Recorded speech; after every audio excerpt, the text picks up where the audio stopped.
अस्सलाम वालेकुम। आज का टॉपिक है स्टे प्रोसीडिंग के मतलब। देखिए सिविल जज एग्ज़ाम 2023 में ये एक सवाल आया था, उसका ये एक जुज़ था स्टे प्रोसीडिंग के मतलब।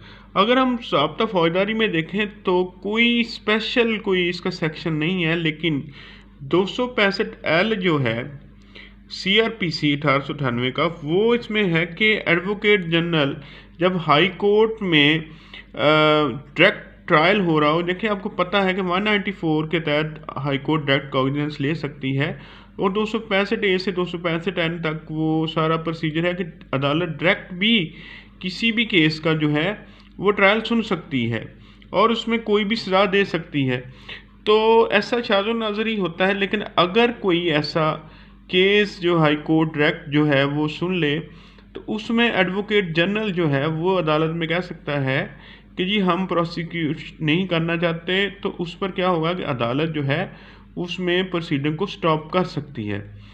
तो ये है उसका रेलेवेंट सेक्शन। देखिए जुडिशियल प्रोसीडिंग, अगर प्रोसीडिंग की बात आए तो जुडिशियल प्रोसीडिंग जो है वो सेक्शन 41M CRPC में है कि इसमें include any proceeding in the course of which evidences are may be taken on oath, कि इसमें यह है कि कोई भी इसमें जो प्रोसीडिंग में है कि इन द कोर्स ऑफ विच, कि जिसमें अदालत लेगी या ले सकती है एविडेंस ऑन ओथ, हलफ पर किसी भी पार्टी की एविडेंस ले सकती है, ये जुडिशियल जो है वो प्रोसीडिंग कहलाएगी। अब क्रॉस रेफरेंस इसमें है कि देखें कि प्रोसीडिंग स्टॉप हो सकती है 249 CRPC के तहत।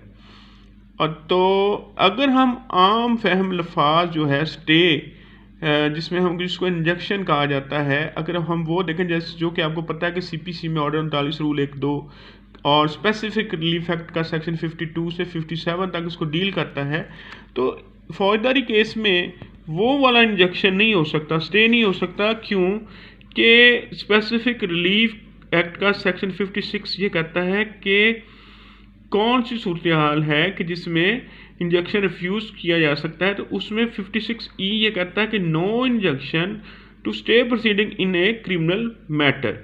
तो अगर हम उस में देखें तो उस सूरत में देखें तो ये प्रोसीडिंग स्टे नहीं हो सकती। अगर जब 144 में है कि न्यू सेंस के मतलब कोई ऑर्डर कर सकता है अदालत, 146 में भी आपको पता है, लेकिन वो स्टे या वो जो प्रोसीडिंग जो है वो स्टे वाली बात नहीं है। प्रोसीडिंग की जब बात होगी तो ये 265L ही सेक्शन इसको डील करेगा। तो मुझे उम्मीद है कि आपको ये भी मेरा टॉपिक जो है आज का ये पसंद आएगा और आप मुझे मेरी एफर्ट के मतलब ज़रूर बताएंगे। Thank you so much.